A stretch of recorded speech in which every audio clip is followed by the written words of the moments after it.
What's up, lefleurgang gang? It's your girl Kay here, and I'm back with a new video. How's all my flowers around the world doing tonight? I hope you're blooming. I hope that everything's okay with you.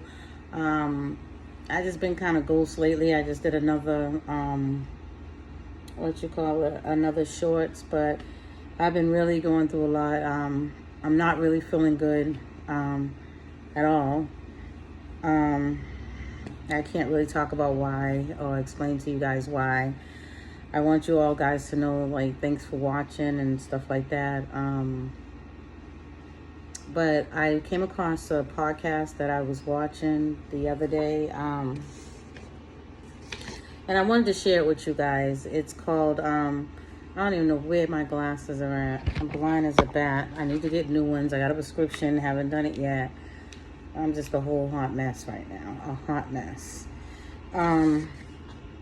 It was called We're All Gonna Die. It's with Angie Martinez and Lauren London. I don't know if you guys know who Lauren London is. She is one of my favorite actors. I think she's so beautiful, and I really enjoyed it. I think she did a movie years ago with T.I.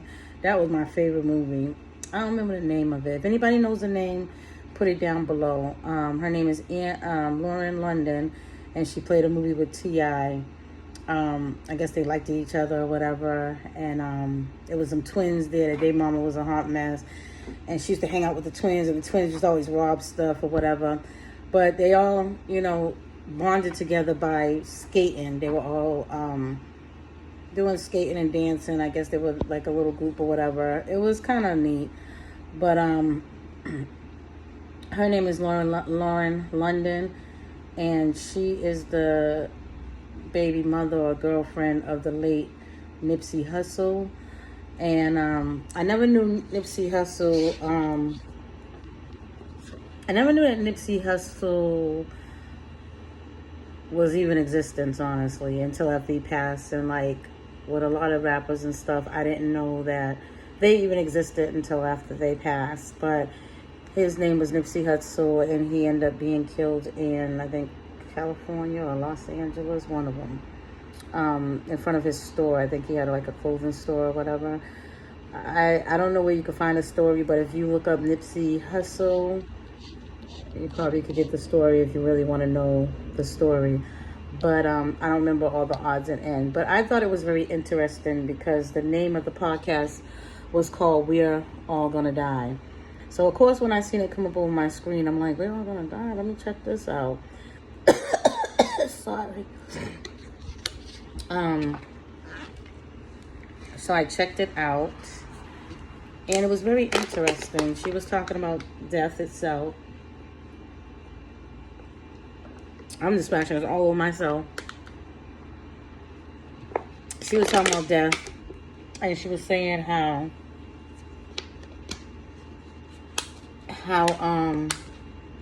people don't expect death until it happens. Like everybody deals with death differently. And I remember, I think last semester or the semester before, I was taking this class in death and dying, and I lost one of my favorite cousins back in 2017. Rest in peace.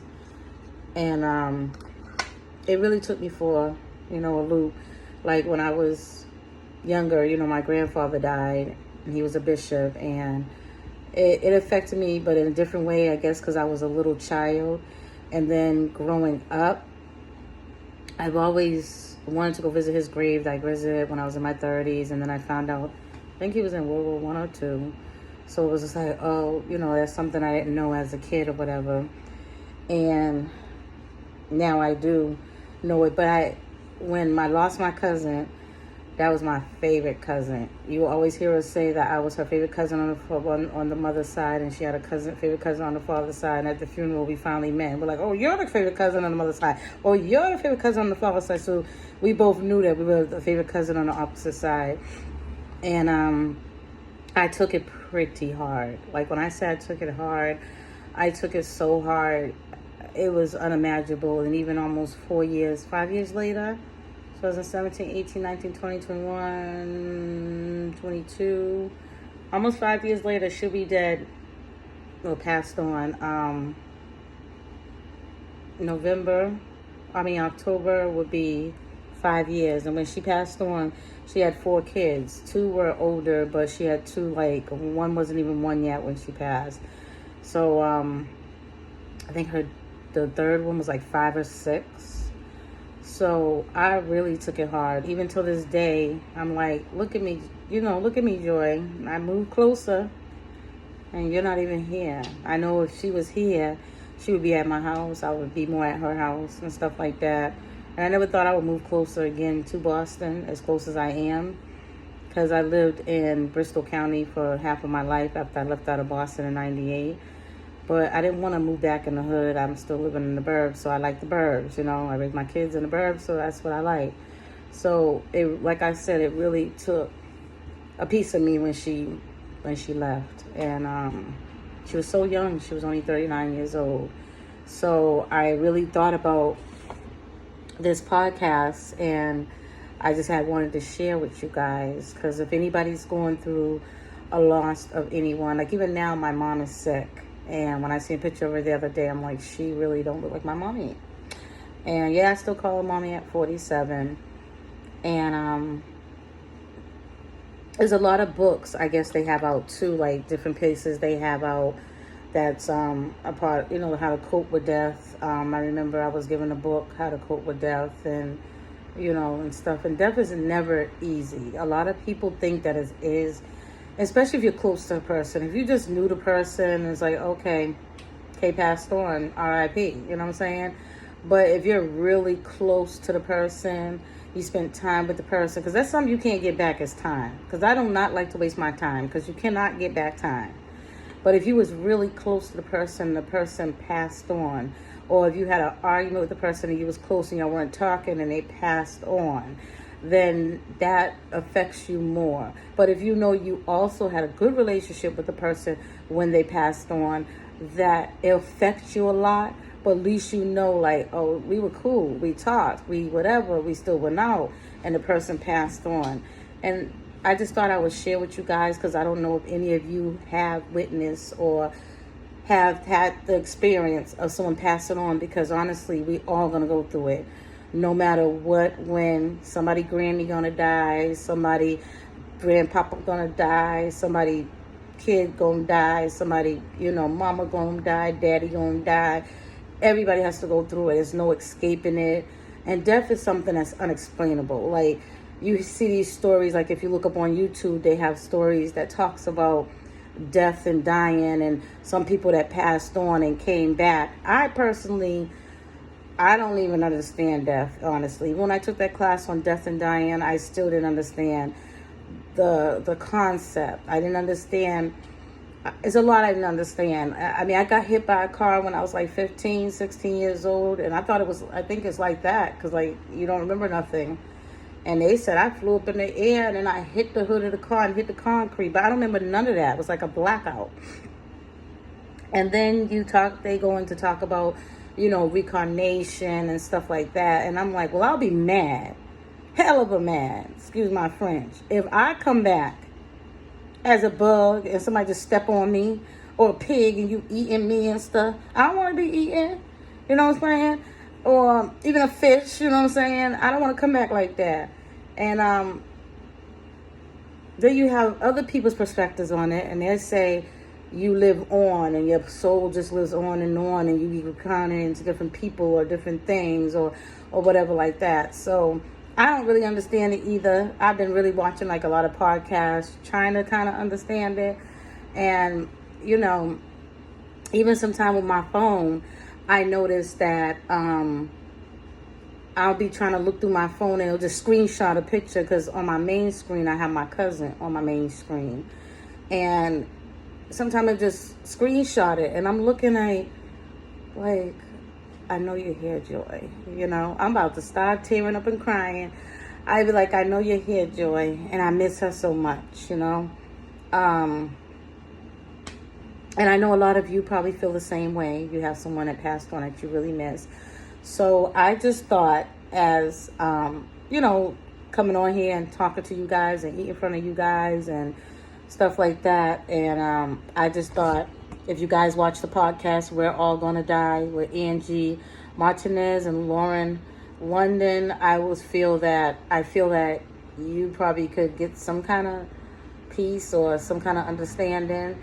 And it looks like Lauren London, she is trying to understand death. She's trying to understand herself. She also talks about her relationship again with God.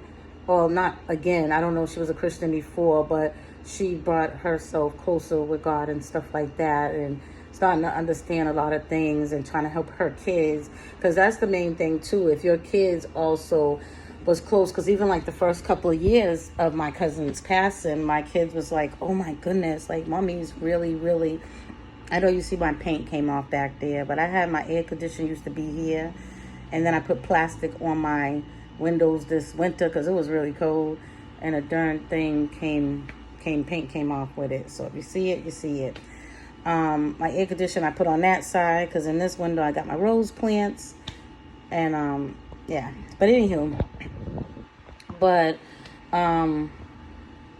my kids said I did really bad the first year, but as time went on, I guess time heals wounds too. So I guess I healed some a little bit. But like I said, sometimes when I'm on my phone and it just clicks or whatever.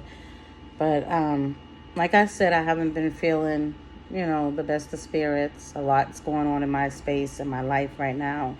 But I don't want to neglect my YouTube channel. I don't want to neglect my subscribers. I want to check in on you guys and see if you're having a good day and a good night, even though I'm not. But I just want to, I'm always like that. Like when I call my mother and my dad and stuff, I'm like, are you guys okay? What did you eat today? I'm a more sensitive person. I'm a crier. I'm about to cry now, but I'm a crier, and that's the first thing I do when something happens. I cry first. And it depends on what the situation is. If it's something like, I don't know, I never really had issues really with nobody trying to come to get me or attack me or beat me up or anything like that. So I'm not really too much talking about that, but I'm just talking about issues in general that we all go through in life. And sometimes we know how to deal with it, sometimes we don't. And sometimes you have people that you can call and talk to, and sometimes you don't, because sometimes friends don't really want to hear what you got to say. But then when they're having problems, they want you to be there for them, and they don't know how to be there for you. You got to learn too, who do you tell your business to? Because you tell your business to people and in confidence, and then when they're mad at you, they come out and tell all the business and everything you ever told them. And I even tell my kids that, like, if you're mad at each other, don't try to come and air out all the dirty laundry and things that your siblings had told you, because they told you that in confidence. They told you that so they can trust you. And you went and just tell all the business. You're not supposed to do that, Even when my kids come tell me certain things, I don't go and tell the other kid. I don't go and say, well, this one told me that and that one told me this. I act like I don't know, and I make them think I don't know. But I also give them encouragement. And if they're not speaking, I'll go to them and say, won't you say sorry? And I'll let them see their point. But I never get into it. As long as they don't hit each other, and they never do that.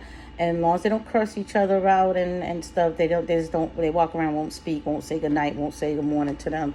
So the air feels kind of foggy. And that happens sometime in a family. But it doesn't happen all the time here. But sometimes it does happen. So, excuse me.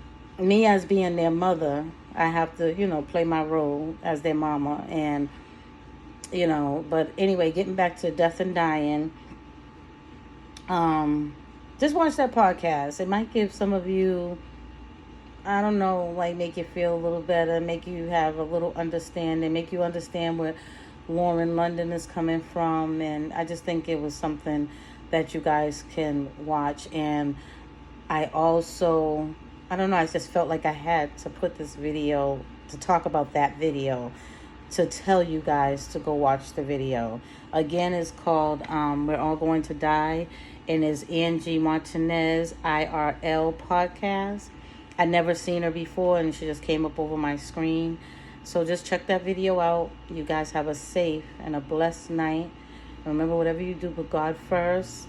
And don't forget to hit that button, like, comment, share, and subscribe. Until next time, holla at your girl. I'm out.